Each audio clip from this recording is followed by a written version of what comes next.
Who is this for? Who is this for?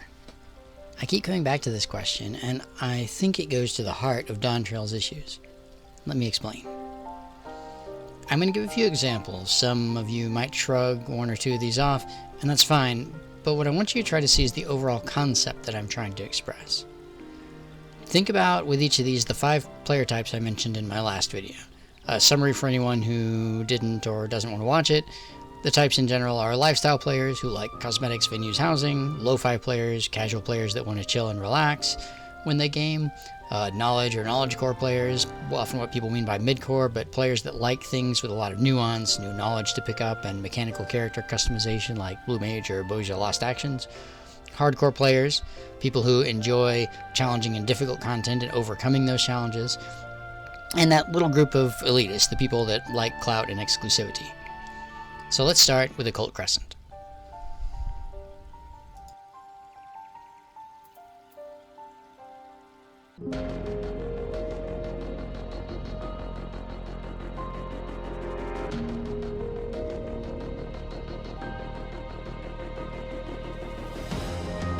So with Occult Crescent, it has very little for lifestyle players, a few cosmetics that are very expensive and somewhat time-consuming to get, and a lot of things gated behind the lucky pot fades. It misses the mark for lo-fi players. Unlike Eureka and Boja, which had a lot of downtime to chill, make friends, have chats with people, the rapid pace of critical engagement spawns fosters a go-go-go mentality rather than a relaxed environment to form parties, chat with people, and farm what you feel like. The critical engagements themselves are high-tempo fights with more punishing mechanics, and the fates vaporize before many people can even get to them. The first relic step is a very low percent farm, unlike light, sand, or tombstone farms, so you could spend an hour an evening farming and get none. And Fork Tower is decidedly not a lo-fi fare. It misses the mark for knowledge players. Phantom jobs are rigid, they can't be mixed and matched. Most amount to a little more than a few extra GCDs or OGCDs to slot into your rotation. They all fit into the cursed 2-minute meta. Fork Tower is again a pain to get into. It requires a lot of organization, which this group tends to dislike. There's also far less knowledge checks or things to know, like aggro types, elemental types, what enemies spawn, what special things they spawn. There are only 4 special fates that spawn by farming, and so on, that engage these players. With Boja and Eureka, these things existed and these players could really dig into them. It misses the mark for hardcore players. Fork Tower's entry requirements negates DR Savage style, form your party, queue for a run. If you wipe, everyone grab a glass of water, then give it another go. If there's a wipe here, it's a 30-minute wait. It's a crapshoot just trying to get the entire raid into an instance until they did a hotfix, and there's still the risk of a random person with a cipher taking the slot of one of your friends. It misses the mark for elitist players even. While they might enjoy watching casuals get owned by the CEs a few times, that ended fairly quickly for most people, and while there is very exclusive stuff, it's either gated behind tremendous grinds, like 10,000 Lucky Pot achievement, or something elitist players themselves generally have difficulty doing anyway, like Fork Tower. Due to the rapid pace, players aren't really sitting and chatting, they aren't engaging with one another, where in Eureka, you might talk with somebody for an hour or two while prepping notorious monster spawns, and even add people to your friends list when you leave the instance. Occult Crescent is so go, you get a, circle / wavy icon or hello when someone joins a party and a TYFP when they leave. In effect, Occult Crescent turned field content into MSQ dungeons, where the goal is to run from boss to boss, get some loot and dip. That's a terrifying thought. So the question arises, who was this content for? It managed to miss the mark with every major player type.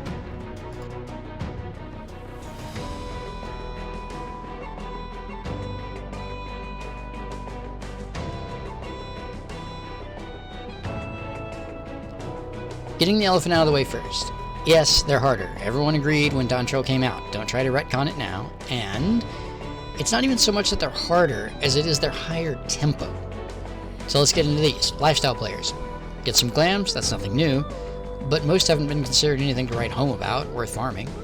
Lo-fi players. These people used to farm Endwalker expert roulettes every night to contribute to their weekly tomes, and now many of them just dread queuing up, or have even stopped entirely.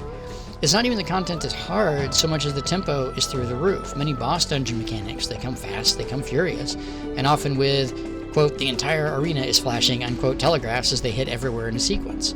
You can argue it isn't hard, but you can't argue about it no longer being chill and relaxing, as it isn't. For knowledge players, these people might have enjoyed the difficulty spike a little, but remember, these people are driven by knowledge and mechanical mastery more than just difficulty for its own sake. Job rotations are still relatively lacking in nuance or niche mechanics. The dungeons are still hallways, 2-packs wall, boss, repeat 3 times. This group doesn't find any of that particularly engaging, and many will speak of the difficulty in terms like a step in the right direction, but with that but carrying a lot of weight, meaning not enough, and without shaping up the core systems enough. Hardcore players, do I really even need to mention that MSQ dungeons aren't hard enough for these players to keep them interested? I really don't, do I? Because they're not, and they're never going to be, and they were never going to be. Elitist players are the only group who kind of likes the harder difficulty because it gates and alienates casual parts of the player base, but the dungeons are still too easy and not enough of a hard gate to satisfy them either. So the question comes up again. Who is this content for? Before, it was chiefly how casual players got tomes per week, but now it's alienating those people. Yet the difficulty is insufficient to entertain high-end players or mid-core players, and the dungeons still bring being glorified hallways. It's not entertaining to players bored with the formulaic current design. Who was this content for?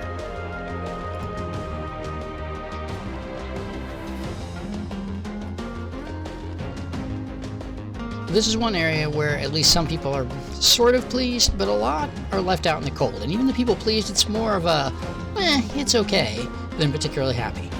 I'm not going to go into every job, but here's a few examples. Lo-fi players love Summoner. It's easy to pick up, and there's a spectacle with its abilities. But what's going on with Solar Bahamut instead of Rama, Shiva, and Leviathan? Even just palette swaps of Garuda, Titan, and Iterate.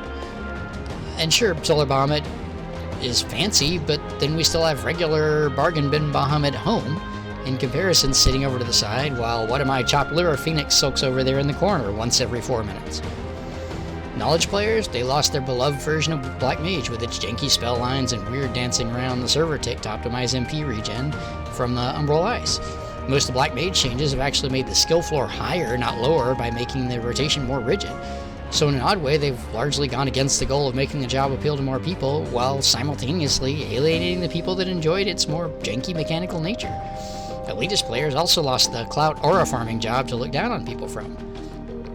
For everyone, every group, the 2-minute meta persists despite being generally panned by everyone who knows or cares about it, mid-core to hardcore players. Casuals don't really even realize it exists.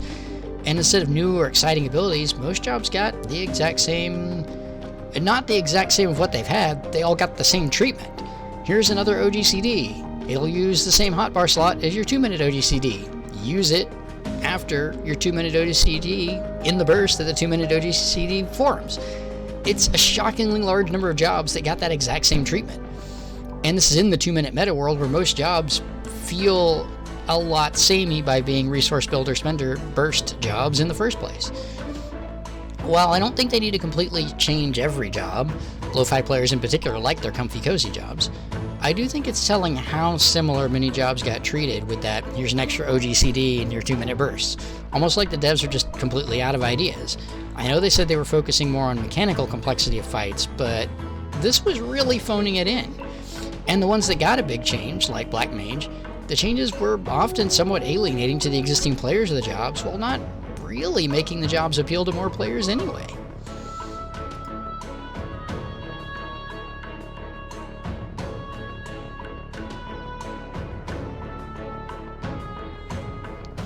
Who was this for? Yoshi P suggested it was for more mid-core players, but then Oops All Savage struck again with Mr. Ozma, turning it into a 2nd or 3rd floor Savage fight with the additional challenge of recruiting 3 times as many people. It obviously wasn't for lo-fi players, but it had cosmetics that lifestyle players wanted, gated behind a very difficult barrier, which is something lifestyle players tend to hate.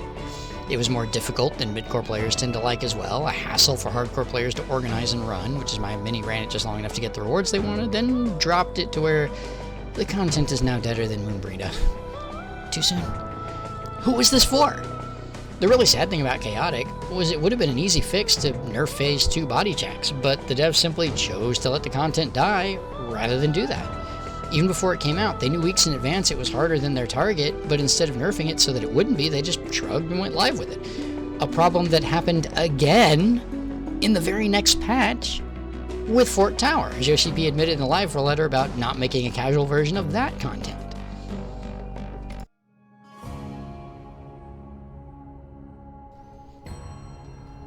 Who was this for?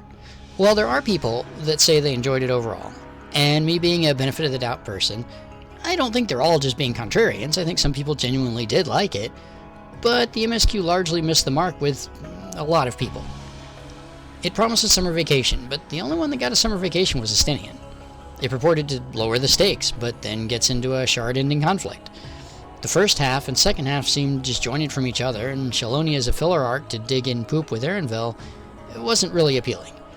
As soon as the story gets you to the gates of the Golden City, it gives you 2 giant blue orbs by saying, don't worry about that right now, then doesn't bother coming back to it until the very final act of the story. There are even parts of the story that almost feel like there was a major rewrite at some point. And worse, patch 7.1 kind of continued the trend of the main story itself. Now, some people don't like the Warrior of Light being the end-all, be-all hero and wanted to have a mentor role, but you don't really even get that from the main story quest either. Others love lore about additional worlds and continents, but we didn't get a lot of that. We know a little about Alexandria's world, but what we know is patchy at best, and Tyrell's history that we interact with is mostly only a century old or younger, with no real history being discussed before that time. Again, who was this for?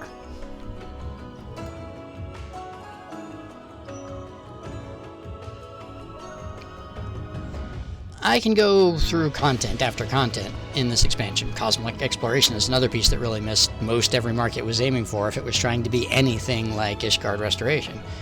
And I can arrive at a similar question in most cases, the who is this for question. Over and over we see content without nuance or mechanical complexity or customization or new ideas for the knowledge-based players. Content that, quote, has no chill, unquote, which alienates the lo-fi players. Lifestyle player content is gated behind either MOG station paywalls or hardcore content they have little interest in doing, and yet at the same time, content somehow isn't exclusive enough to make the elitists happy. The group closest to being happy are probably the hardcore players, since a lot of content has been targeted to them, even accidentally like Chaotic, but even here the longer patch cycle means they're going between 5 and 10 months between new hardcore content. And the archaic lockout system still means it's difficult for them to gear different roles to change things up in their farming to keep it exciting and fresh. Dawntrail's problem to me is this continual mismatch of content aimed at players and what those player groups actually want. And it keeps happening over and over again somehow with the devs, I don't know, unwilling or unable to adapt, even when the adaptations wouldn't be that difficult.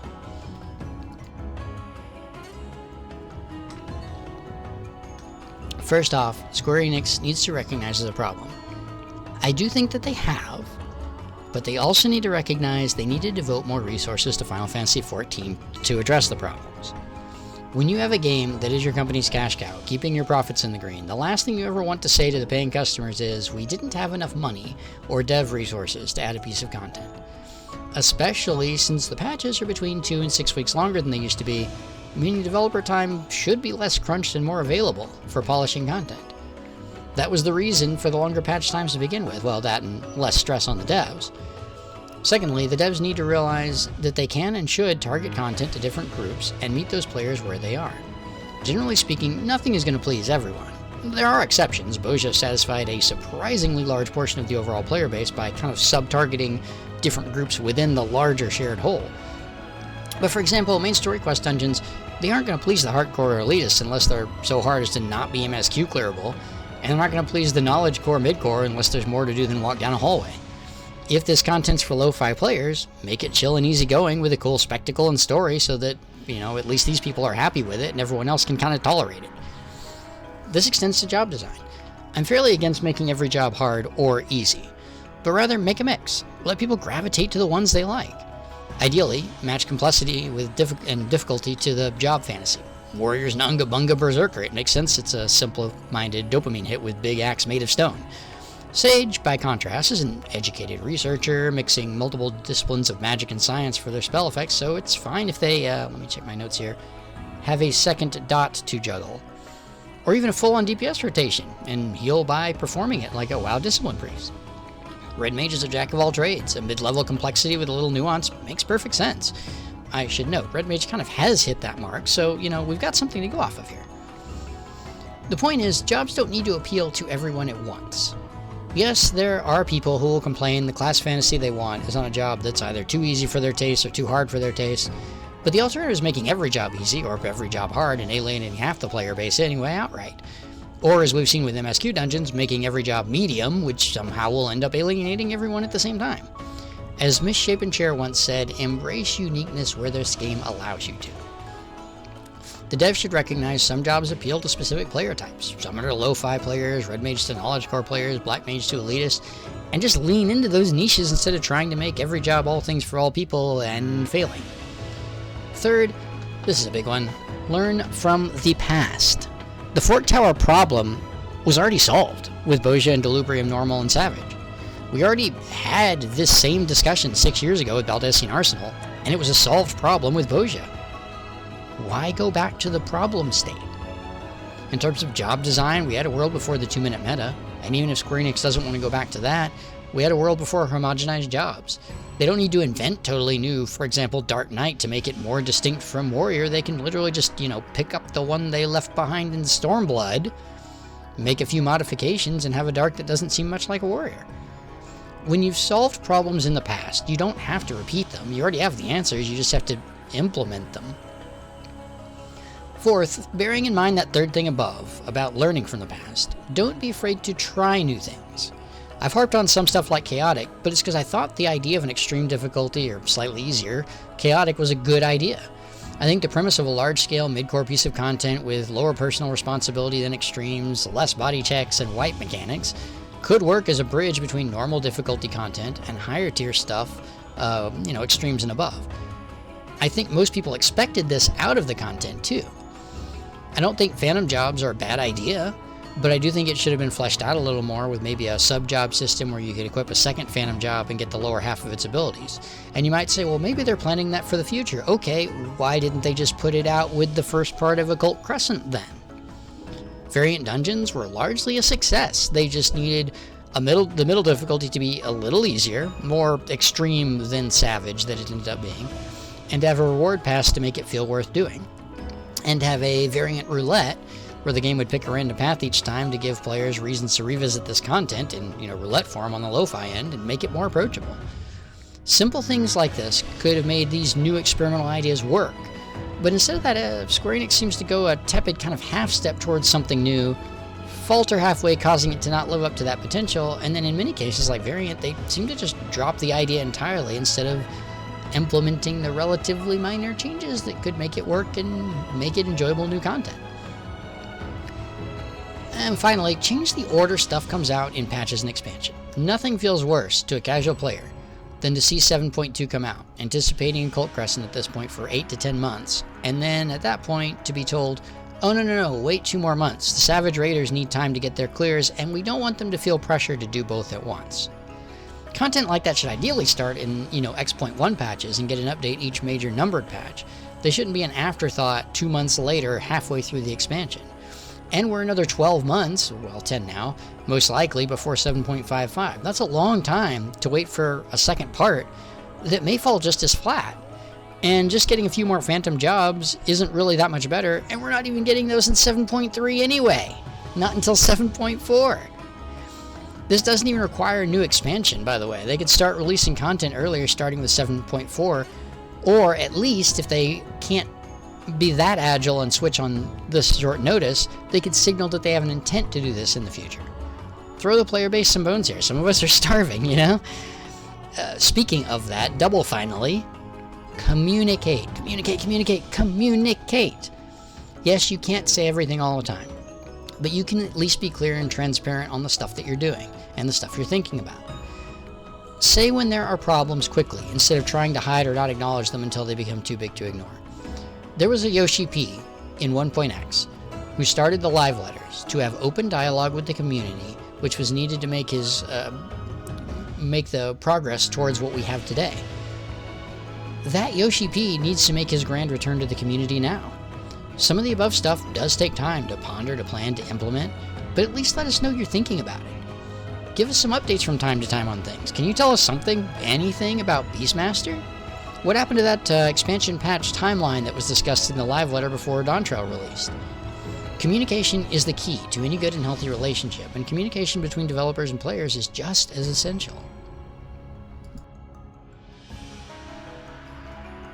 Look, at the end of the day, no one has all the answers, but I feel like these answers I've given here are straightforward, and I think they're actionable. Some are more of a next expansion thing, but if that's the intent, you can communicate right now that you're thinking about it and planning it. Be open with players, be open with the community, and try to target content, job design, and so on more clearly to the various portions of the player base. Try to meet them where they are and have less misses, more hits, and more happy players and happy devs. At the end of the day, that is what we all want. Have a good one, everyone. Until next time.